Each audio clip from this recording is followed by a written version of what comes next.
Hi, this is Machine Elf at transam.org. Tonight we're going to speak to an amazing historical figure, John Draper, Cap'n Crunch. John was born in 1943, the son of an Air Force engineer, and was bullied in school. He joined the Air Force as a radioman. In 1967, in Maine, he ran a pirate radio station. He got really involved with the hippie counterculture, and he was the first person to hack the Ma Bell telephone system.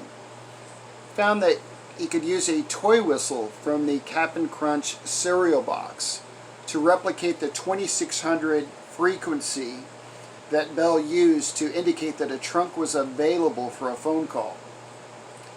This method and others were used by Phone Phreaks, Phreaks, to get free long-distance phone calls, which you got to remember, or maybe you don't remember, that at that time were extremely expensive. He was profiled in Esquire Magazine in 1971, and that caught the attention of Steve Jobs and Steve Wozniak, who were in an anarchist, street riot, LSD taking phase at that time. Eventually, in 1977, he started working with them. And for the Apple II computer, he designed the Charley Board, which would basically act as a answering machine. And also it was able to hack into corporate WATS lines to piggyback on them to get free long-distance calls. Obviously, Apple being a business is not really kosher with that. The only person who liked him at Apple was Steve Wozniak. But he also went on to create the Apple II's word processor, and that word processor was adapted by IBM to be their official word processor. John also went on to work with various other companies such as Autodesk and N2Go, and he also started Cap'n Software Shop IP and other companies. He has spoken at West Point on computer security and is a devotee of raving and Goa trance and psychedelic trance music. He actually went to Goa. He knew Goa Gill from San Francisco. He has had many adventures, and so let's speak to him now. Okay, yeah. There we go. Okay, so now we're recording. Hey, how do you record? What button do you press? I personally go into the more button on the lower right, and there's or it's going to be different on an Apple, but there's a setting. There's a button that says start recording. I have new, enable background blur, allow incoming video, turn subtitles off. Oh, that option. Share screen. You're not going to see that option because we're already recording probably. But it's in your settings. It's super easy. Sorry, my webcam is really shitty. But in response to your question, yeah, I had the brain machines, but I sold. Hold on, I'm going to shut my door. I had the brain machines, but I knew that there was always a risk of causing a seizure if somebody had latent schizophrenia, and I was always careful about asking people, but one night at a party at John Emanuel Tsunami, some girl stepped over the velvet rope and put them on when I wasn't looking, and I knew her, thank God, but she went into a seizure. The paramedics were called. She broke her nose, and the same thing happened to the guy that I got the idea from in San Francisco. He was at the home base at Megabuzz 1 in 1996, and he did it out in the desert, and he got sued because the girl's mom was a lawyer.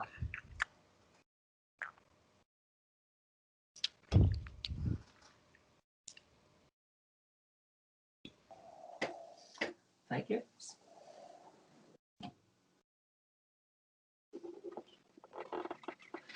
I'm listening. Go ahead. So I noticed you. So I stopped brain machines completely because I just don't want to face legal liability. I mean, I've got enough weird shit going on in my life to where Yeah, I don't I need thought that. about that too, you know. Like if you're going to do crime, then you have to be very careful about it. And it's almost the same reason why swingers are generally politically conservative because I they have no focus. idea what a swinger is. They sleep with each other, wife and husband swapping. Those people tend to be politically conservative because what they do is they conserve all of their vice into one thing so that they don't there's not a lot of vulnerabilities in other areas of their life that would impact their primary passion. So in the same along those same lines, I didn't want to get sued by brain machines when I was involved in all this other stuff.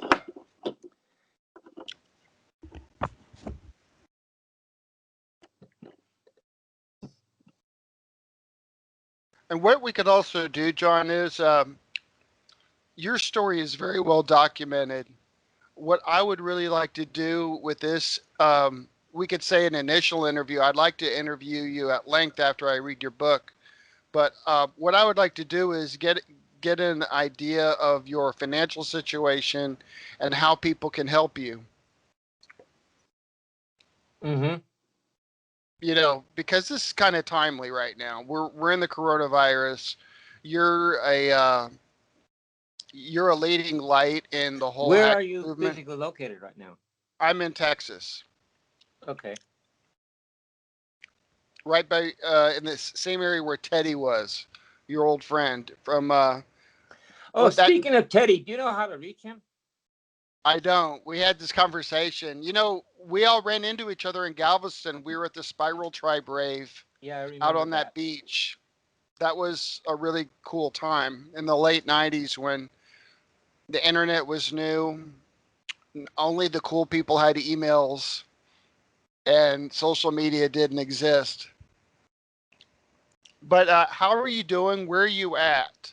And what's going on with you? Right now, I'm living in Las Vegas. I am pretty much retired from programming. 2 months ago, my back pain spiked out to 9 on a 1 to 10 scale. I got an MRI and they discovered that I have another pinched nerve. This one a little bit more serious than the last one. The pain,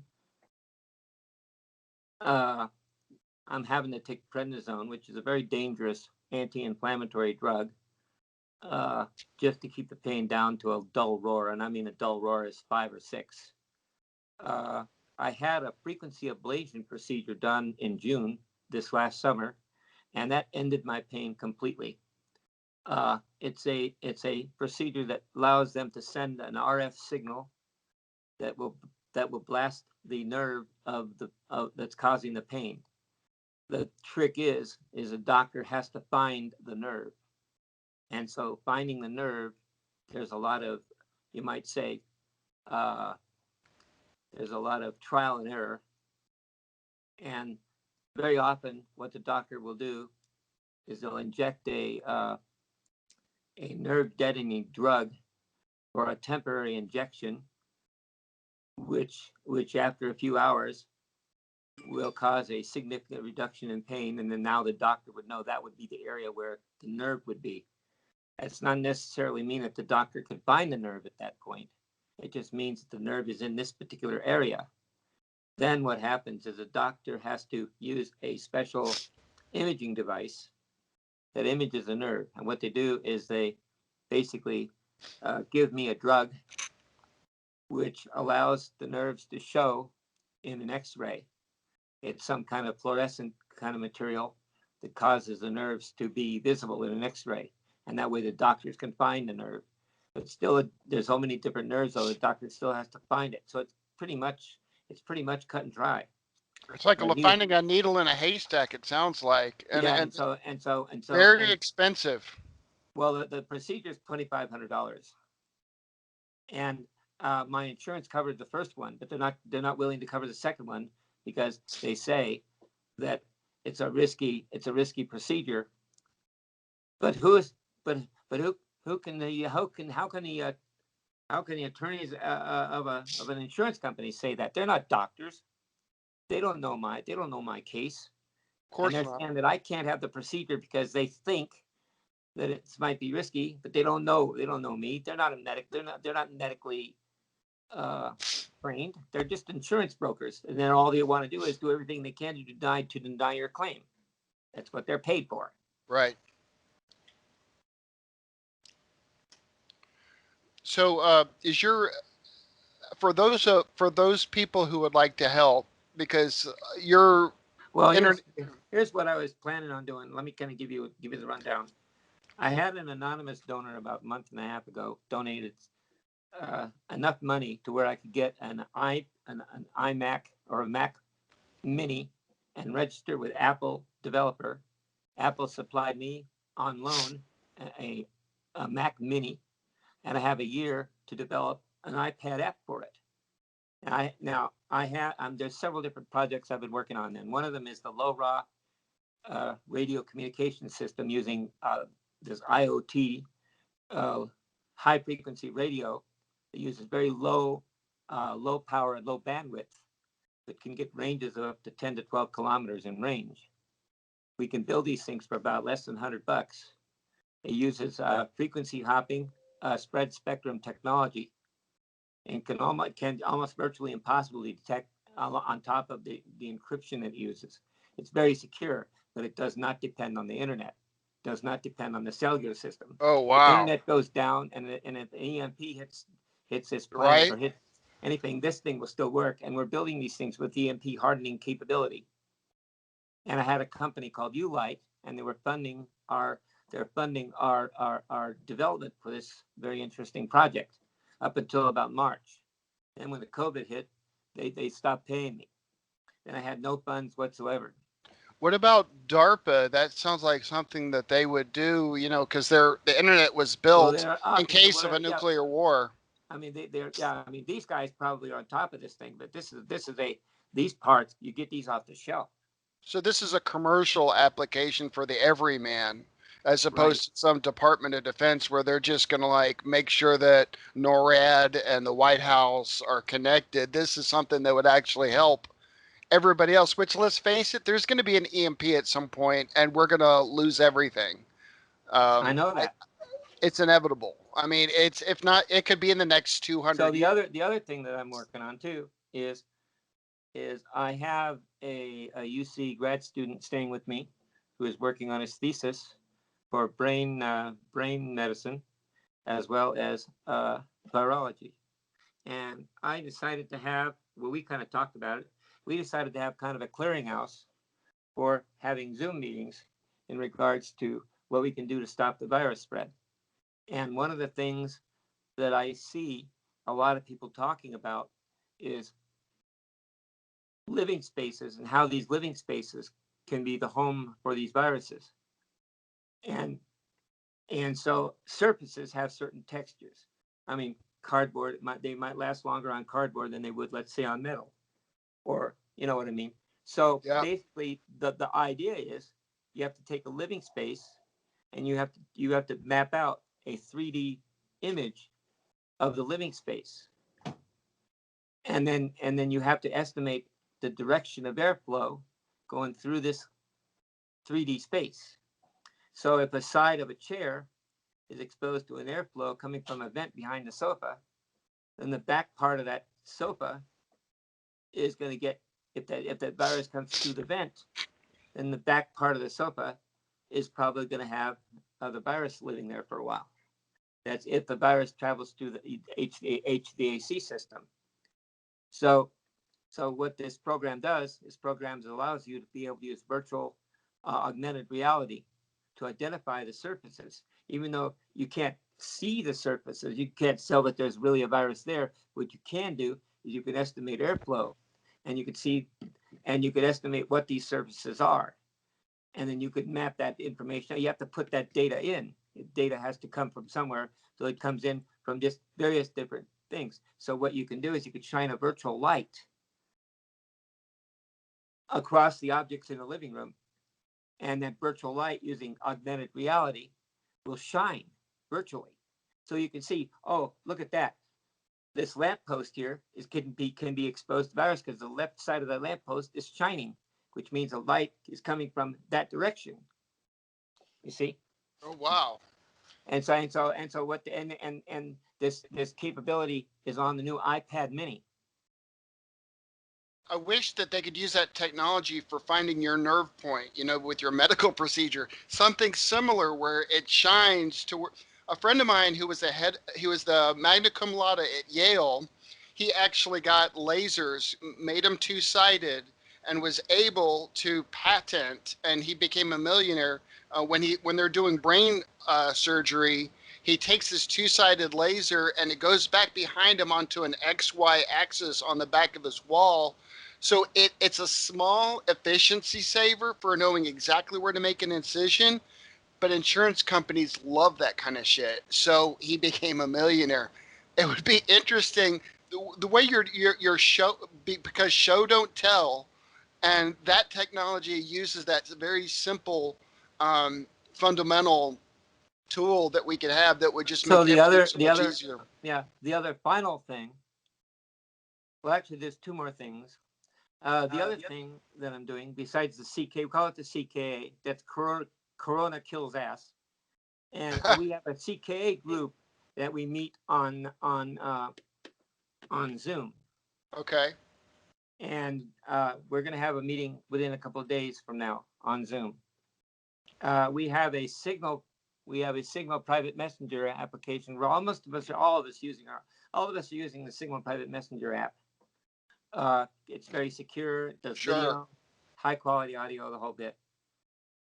And so we've got groups of people that are on that platform, communication platform.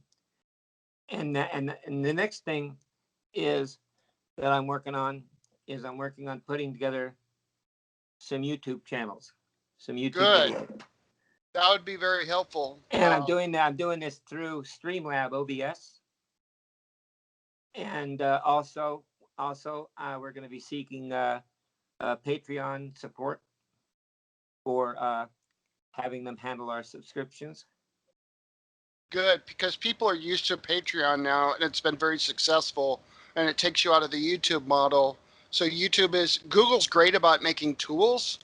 That's about it, I think. They're really good with tools. Well, yeah. Well, here's the thing about that. We want our video to be on YouTube, on Facebook, and on Twitch TV. Good. That's where all the kids are. And also Patreon. Patreon also can host videos on Patreon.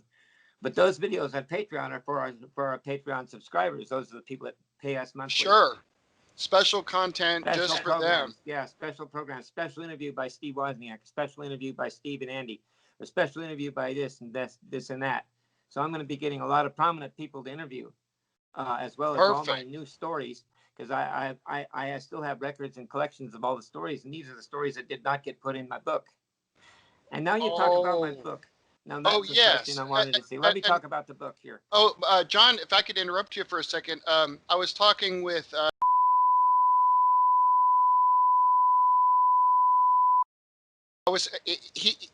he came across a crazy map of nodes in his back alley that the repair guy had left for the cable company, and he didn't know what to do with it. And I said, "Hey, we could call John."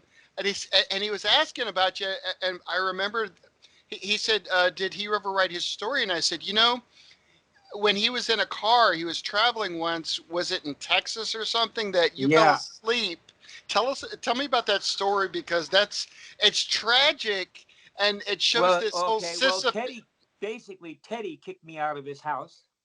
I'd been to a party for 3 days straight, and I was totally wiped out from the party.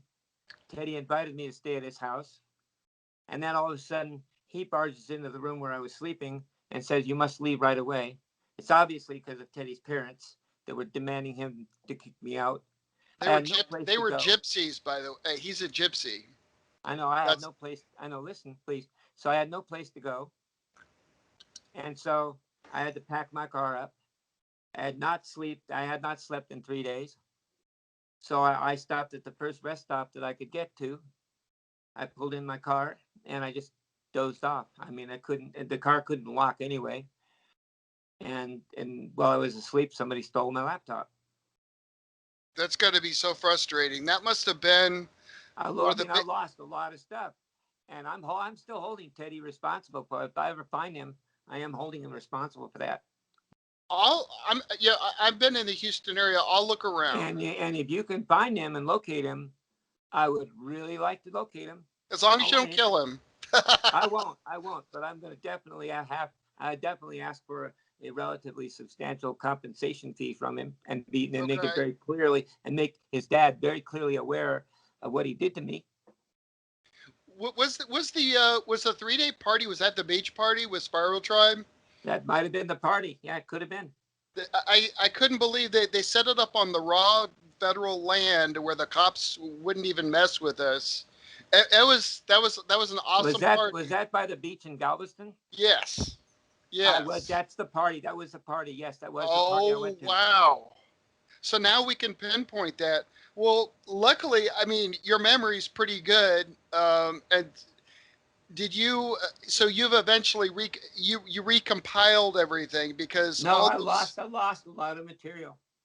gone forever. You think? Gone forever. So we just got to take every day as a blessing and just appreciate what we have. I've been, I mean, certain memories come back, and when certain memories come back, I document them as quick as I can. John, I think all those memories are still there, but just the way the neurons go, you need context. But I found, and I've been doing this for 4 years, I've been recollecting all the old stories from 25 years ago when I You was know whack what helps me remember? marijuana. No, listening to oldies and doo-wop and music, Yeah, because music is popular at a time during that period of time. I hear the music and it brings back the memory what I was doing during that time, and then all of a sudden these memories start coming back.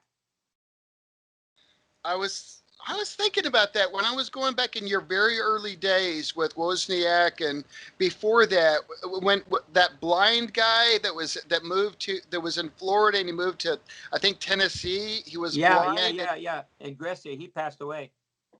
yeah, and Yeah, Joy Bubbles. Joy Bubbles. Yeah.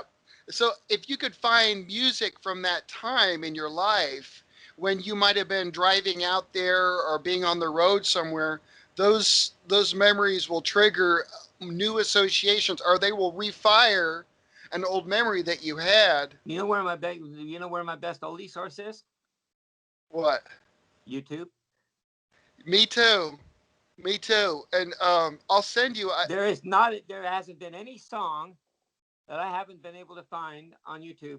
If I hear a song, there's this application program that will hear a song and tell you what song it is. Yes. I forget what it's called. Shazam Yeah, does that's it. that on the Shazam. Yeah, phone. I've got it. Well, one thing I would suggest is make a playlist of John's memories and get all the old songs. You can even sort their order so it's by you can go into Motown and the psychedelic 60s and Beach Boys I and know, all that. I know, I know. You can also do that from Spotify too. Yeah. And I found that subdividing it by year helps you pinpoint certain events in your life. Even just with autobiographies, I've actually been coaching a lot of people on this. With autobiographies, all you do is you start with a notepad and you just start writing down anecdotes. At the same time, That's you can kind of what also, I've been doing. That's yeah, what I've been doing for the past 3 months, because I've been gathering and taking notes of all of the different things that I'm hoping to put on my YouTube channel. But my biggest problem is, number one, and the most important priority of me, is I have to stay out of the hospital. right. If I go to the hospital, I die. I'll get corona, That's correct. and I'm at a very high risk age. Yeah. I So I'm mean, really freaking out, and that's one of the main reasons why I started that GoFundMe. Number one, I that's had no money. I have no resources, and I've got medical procedures that I can take in outpatient. Most of these procedures that I can get are outpatient procedures. They don't require hospitalization except surgery. There's two possible surgeries that I'm facing: a knee replacement surgery and a surgery for my lower back, dealing with the back pain. Well, luckily, none of those involve your heart or your lungs, which is good. I mean, you seem like you spent a whole lifetime dancing. Well, up until a certain point, yeah. Yeah, but going back to the anecdotes with autobiography, in addition to the notepad anecdotes where it grows like mushrooms from interesting points in your life, also make a very broad overview timeline where it goes by year. So you can put the hard changes in your life, where you were working, the things you I've were already working done on by that. year. I've Okay, already good. done it. Okay, good. I've been there, done that. It's all taken care of. I've got Tell, a very good timeline that me and Craig were using for the book. okay, I still have good. Good. Also, I wanted to ask you one anecdote in particular. Uh, Rob Robin Williams. Tell me about that time, if you remember, when y'all were at some place in San Francisco, and he came up and he said, "Are you Crunch?" Yeah, yeah. I was also at this VIP section. It was, I think it's a Macworld Expo party, and they had a special VIP section. And Robin Williams was there, Todd Rundgren was there, and also Timothy Leary was there. Wow. And all three of us were there at the party. That's And then Todd Rundgren came up to me no, it actually Todd Rundgren. No, I came up to me and says, "Is this Crunch?" I was talking to Robin Williams, and he said, "You're Crunch," and I said, "Yeah." wow. Okay, there. And then I went to the Hope Conference in New York, and when I was there a couple of years ago, I was they had the MythBusters people. Adam Savage was there, and he was giving a talk about MythBusters stuff. Actually, he was talking about the Maltese Falcon at his talk. And so I come up, and then after his talk, I came into the autograph line, and I says, "Hey, do you know me?" And he says, "Yeah, you're Captain Crunch." I says, "Wow, you remember me too. Cool." And so I said, "Can I stop by and see you at your place in San Francisco, at your studio?" Yeah. So I called him up, and guess who I picked up the phone? Jamie picked up the phone, and Jamie was part of the MythBusters. He picked up the phone when I called him. I says, "Is Adam's there?" And he said, "Yeah." Got on and talked to Adam for a while, and then at the next Hope conference, actually it was at DEF CON, the following DEF CON. He was giving a talk there at DEF CON, and I met him and spent some time with him at the press room. And just before he was going to give his talk, he took me in. He took me into the conference. Everybody's waiting outside, and he gave me a front row seat to his talk. Awesome. Awesome. So I know him. I even have his cell phone number. Although he's Okay. very busy, I don't. And so most of the time I talk to him is usually on Twitter. I talk to him. I talk to Neil deGrasse Tyson. Yes. And I also know Nick Pope. I'm actually on regular daily emails with Nick Pope. Wow. He's a British uh, uh, UFO researcher guy. Right. And I wanted to interview him on my TV program, but he can't do that because he's under contract from the Discovery Channel. Can't be interviewed unless it's sanctioned by his people that does all of his. He does a lot of documentaries, and he's got all these contracts, and he's very restricted to what he can do. I Discovery's told him, got. I said, what you should do is you should go on YouTube, and you should just completely ditch your contract. Of course, then he wouldn't get paid. Well, Discovery's because it's part of Viacom has very hardcore lawyers. I was on Discovery talking about ketamine, and it was part of a partnership with BBC. You cannot put that up on YouTube. They have so much content over the years, including MTV and all that from the '80s, and you cannot. They have it all in their Yeah, vaults. but you can still get that content on YouTube because they just put it up there anyway, and then Right. YouTube can't pull everything down. There's a You're lot of stuff that right. gets up there that escapes their scrutiny. It's basically like a deluge. It's like a whole blizzard of information coming in, and we have to rely on just so much of it, like the beginning days of Napster with music, Yeah. unfortunately. John, I was also going to ask you because a lot of the viewers are into Psytrance and Goatrance, and you were obviously all over the place in the late '90s when that scene started. Tell me about you going to Goa. Didn't you have a contract and Goa Gill was out there? Yeah, I was working on a website in Mumbai, India, and my friend he took me down to Goa and set me up at a hotel, and I was doing a website for UVI Tours, and that was I had already known Goa Gill, and I went to him. I went to Anjuna Beach. They have a flea market on Anjuna Yeah. Beach every I don't remember what day it is, but I think it's some day in the week. Every week they'll have a flea market there, Yep. and that's where I ran into Goa Gill, and he gave me his address. He lives just behind the Orange Boom restaurant. He's got this beautiful big stone house in the backyard. You can probably hold about 2,000 people back there in a big ass party. He used Wow. to throw these big ass parties in his homes until the Indian government put a stop to it. When I was there, it was president's rule, which meant that no rave parties were allowed. But still in Anjuna Beach, you can still dance to trance music there. But it's somewhat reduced compared to what it was before. And another place I went to visit was in Thailand, Koh Phangan, Thailand. Oh Full moon wow. party there. The And legendary ones, full of Australians probably. a lot of people were there. Just don't ever buy your drugs from locals. That's for sure.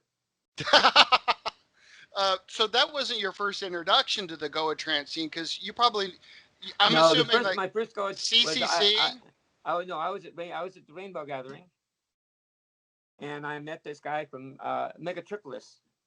Oh wow, from London, right? Yeah, and I met him at a Rainbow Gathering, and they set up a sound system there. Of course, the Rainbow people came over and cut the power. Of course. Of course. Was that in the mid '90s Yeah, it was in that area. in Yeah, like Northern California? and he had a bunch of parties in San Francisco, and the Megatripolis had a party. One of the party was called the Jupiter Bash Party. That was when that comet hit Jupiter, Oh wow. and they called it the Jupiter Bash Party. I And have a lot of Mega Triplis's old compilations, really good classic old but stuff. they got a Megatropolis at the Trocadero in San Francisco I've every got to week. find that flyer now. I'm gonna look. Hopefully, I should be able to find it. I've been collecting flyers from that time in San Francisco and Yeah, Seattle. you want to get some of the Narnia flyers. Those are the best flyers I found. Yeah, okay. Thank you for that, because you know what? It's almost like what. Aaron used to collect all these flyers. My room in the Mill Valley was just peppered. I had every inch of my wall was covered with rave flyers. Those are classic now. That is really a lot of the times the only thing that exists besides memories. So I think it's really important to find all that, and it's so easy now because people can just take a picture, and we're at a weird point in history where stuff is getting lost every day forever, and it's really important to document the past, because if it's not documented, if you don't take a picture, that flyer could get lost, and it's lost forever. So, and in a way, once you make it to the cloud, it can become virtually immortal. So I think it's probably during COVID, it's a perfect time to be doing this, to be doing all the things that you should have been doing all along. Now is the time to sit down and just fucking get it done, because it might get lost forever. Well, the COVID really did not affect me at all because I've always been living at home. I've always been pretty much working through Zoom. The only thing that I really haven't been doing is going to the gym and working out. But then I also found a substitute for working out. I just use resistance bands, and they work really well for me. Sure, sure. And And I still do workouts. I just can't do a lot of really heavy stuff. and I found out planking is good for being at I cannot home. do planking. That definitely will kill me. Oh, because you're With a back. metal in my back, of course. Think of all the stresses on the metal. But do That's planking. too much. Oh, I Yeah, just break it. yeah. I I've could been not doing do that that. as I was well. definitely advised not to do any of that stuff. I found the podcast And really help when you're working out. I also have I also got signed up with a. There was I went to YouTube to look to learn some new TheraBand exercises, and they have this thing called the Athlon or whatever. And he's like this really buffed up person, and he goes through a TheraBand exercises, and then on his website they had this special physical therapy outfit in Florida called Barwis, BARWIS Physical Therapy. And so I reached out to them and contacted them and asked them. I says, and I also found out that they do telemedicine. In other words, since the COVID virus comes out, all of my doctor's appointments have all been through telemedicine. which means I haven't been able to go. I don't need to go to the doctor's office anymore. I just meet with them on Zoom, or I meet with them on. Well, so one of them I met them on FaceTime. Another one I met them on some telemedicine specific. It's called Doc something or other. It's specifically made for medical appointments. And then these people from Barwis, I would meet with them on Tuesdays, Fridays. I think Tuesdays and Fridays, twice a week, and I just do my exercises in front of the camera, and she observes me doing the exercises, and she tells me, she corrects me on some of my movements and stuff. And then at the end of the exercise session, okay, well, I'm going to give you some new exercises to do. So check my email tomorrow. I will send you a YouTube link to the exercise I want you to do. So she sends me a private YouTube link, and I've got all these exercises now in my YouTube playlist, and I could access these exercises on my iPhone. I could access them on my iPad and on my computer. So anywhere I happen to be, anytime I can get all those exercises that she taught me, and I can see her do them right there. And that's what I've been doing now. And they've been working pretty well for me, because I've been able to really refine them down into the areas that I need work in. You know, my hips are always misaligned. I've got degenerative spine disease. My right knee has got arthritis to the point where I've got bone on bone. Ouch. So that's where I need a knee replacement. And I've got, but I lost a lot of weight because I fast 2 days a week. Tonight will be the last time I eat, and I'm not going to eat until Tuesday morning. So you just drink liquids then? Just water. That's it. Yeah. Besides telemedicine, what other huge long-term trends do you see COVID bringing in? I mean, I'm always interested in the futurology of this. A lot of people having Zoom meetings now. Sure. You ever watch America's Got Talent? Yep. You ever see how all the audiences are? There's a big panel of hundreds and hundreds of TV screens, all their audiences. They're all plugged into they're all plugged in. So Wow. and each one of these little monitors got sound from each of those different video sources that come. I think they hook up to about 3,000. They got 3,000 people in their audience, and they just set them up with a video call, probably with Zoom or something like that. And then they take their video, and they run it into the America's Got Talent studios. And so there's no audience. Same things with American Ninja Warrior. There's no audience there anymore. So a lot of business entrepreneurs that I talk to were always trying to figure out during the trends. shutdown, it was a godsend for me. It was amazingly easy to get around, and I just go out to the park and walk around. That was before my fucked up nerve. It was right after my ablation. I'd go out to the park and walk around, and never met anybody. Had no problem keeping social distance. Didn't have to wear a mask or anything. And I still go out there and I don't wear a mask. The only time I wear a mask is when I go inside a building. Sure. You got to. They'll kick you out if you don't. Yeah, if you're walking around outside, I don't see a point in wearing a mask unless you're going to actually be around fucking people. Exactly, so, and I definitely can avoid people in that park. Park is big, plenty of room. What advice would you have for people that have been in industries that have been hard hit, where they can't get a job in travel and entertainment and a lot of things that find something new to do? This is the time to do it, isn't it? Yeah, find something new. Because this is probably the biggest. That's why I decided to go on YouTube. Yeah, because this is the biggest black swan event I think in our lifetimes. This is bigger than the Iron Curtain falling. Even our moron president caught it. Shame on him. He knew he should have been wearing a mask. Fucker. And I wish I could go to the White House and see I told you so. Oh, I like presidents who don't want to go there anymore because it's probably infected. Yeah, I like presidents who don't get infected.